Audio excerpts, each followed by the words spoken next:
سونے کا انڈا دینے والی مرغی۔ تو پیارے بچوں، یہ کہانی ہے ایک کسان کی جو کہ بہت زیادہ غریب تھا اور اس کے پاس کھانے کے لیے کچھ بھی نہ ہوتا اور روزانہ اسے یہی سوچنا پڑتا کہ آج وہ کیا کھائے گا۔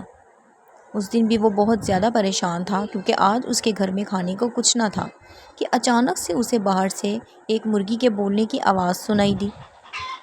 یہ سن کر وہ بہت خوش ہوا اور اسے لگا کہ آج کھانے کا اچھا انتظام ہو سکتا ہے۔ لگتا ہے گھر کے باہر مرغی موجود ہے، چلو چل کر اسے پکڑتا ہوں۔ اس نے مرغی کو پکڑنے کی کوشش شروع کر دی، پر مرغی اتنی آسانی سے ہاتھ نہ آنے والی تھی۔ بڑی دیر کوشش کرنے کے بعد جا کر کہیں وہ مرغی کو پکڑنے میں کامیاب ہو سکا۔ اور جیسے ہی مرغی اس کے ہاتھ آئی، اس نے سوچا اب اسے فوراً سے ذبح کر دیتا ہوں اور پکا لیتا ہوں، پھر پیٹ بھر کر کھانا کھاؤں گا۔ وہ فٹافٹ سے مرغی کو لے کر اپنے گھر کی طرف چلا اور جا کر اسے زور سے ایک ٹیبل پر پٹک دیا۔ ابھی وہ اس کو ذبح کرنے ہی لگا تھا کہ اچانک سے اسے مرغی کے بولنے کی آواز سنائی دی۔ رکو رکو، مجھے ذبح مت کرو، مجھے ذبح کرنے سے پہلے میری ایک بات سن لو، ہو سکتا ہے اس میں تمہارا کوئی فائدہ ہو۔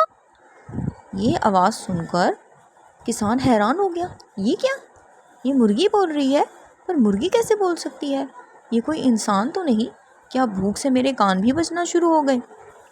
پر یہ تو اس کے کان نہیں بج رہے تھے، تو مرغی سچ میں بول رہی تھی اور اس کا ثبوت اسے تھوڑی ہی دیر میں ملا۔ مرغی پھر سے بولی، پہلے میری ایک بات سن لو، اگر تم مجھے ذبح کر دو گے تو نقصان اٹھاؤ گے، پر اگر تم مجھے ذبح نہیں کرو گے تو میں بے شک تمہیں بہت فائدہ دوں گی۔ مجھے صرف ایک رات کی مہلت دے دو، اگلی صبح بے شک مجھے ذبح کر دینا۔ کسان نے سوچا ایک رات کی تو بات ہے، دیکھ لیتا ہوں، کیا پتہ میرا ہی کوئی فائدہ ہو۔ اور اگلی ہی صبح کسان اٹھا اور اٹھ کر مرغی کے پاس چل پڑا۔ وہ جا کر دیکھ کر حیران ہو گیا کہ مرغی نے ایک سونے کا انڈا دیا ہوا تھا۔ جی ہاں، سونے کا انڈا۔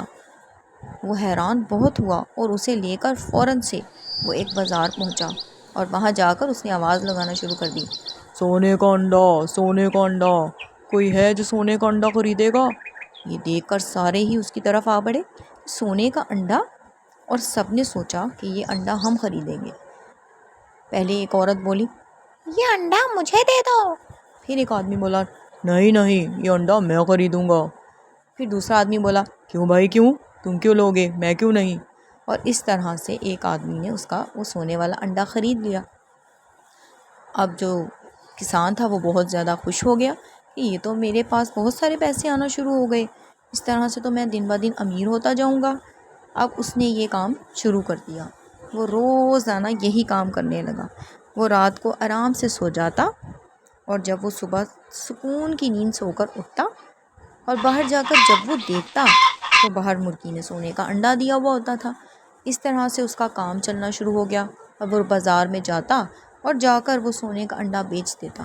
اب وہ روزانہ اسی طرح کرنے لگا۔ جیسے جیسے دن گزرتے گئے، کسان سونے کے انڈے بیچتا گیا اور دن بہ دن امیر ہوتا گیا۔ وہ روز بازار جاتا اور سونے کا انڈا بیچتا۔ لائیے لائیے، یہ سونے کا انڈا مجھے دیجیے، اور خوب سارے پیسے بدلے میں لے لیتا۔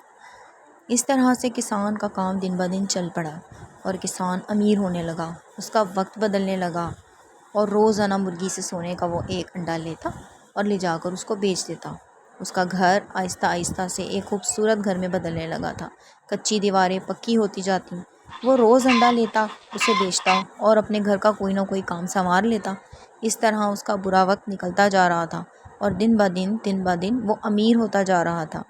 جی ہاں، وہ پیسوں میں کھیلنے لگا، اس کے پاس کھانے پینے کو خوب کھلا تھا۔ اس کے دن بدل چکے تھے، لیکن ساتھ ہی ساتھ اس کے اندر لالچ پیدا ہو گئی اور اس نے سوچا کہ روز ایک انڈا لینے سے بہتر کیوں نہ میں مرغی کو ذبح کروں اور سارے ہی انڈے ایک دفعہ نکال لوں۔ اور اس نے ایسا ہی کیا، اس نے مرغی کو پکڑا اور اسے ذبح کر ڈالا۔ پر یہ کیا؟ وہ یہ دیکھ کر حیران ہو گیا کہ اس کے اندر سے کچھ بھی نہ نکلا اور سوائے پچھتاوے کے اسے کچھ بھی حاصل نہ ہو سکا۔ اسی لیے کہتے ہیں نا، لالچ بری بلا ہے۔ Like, share and subscribe.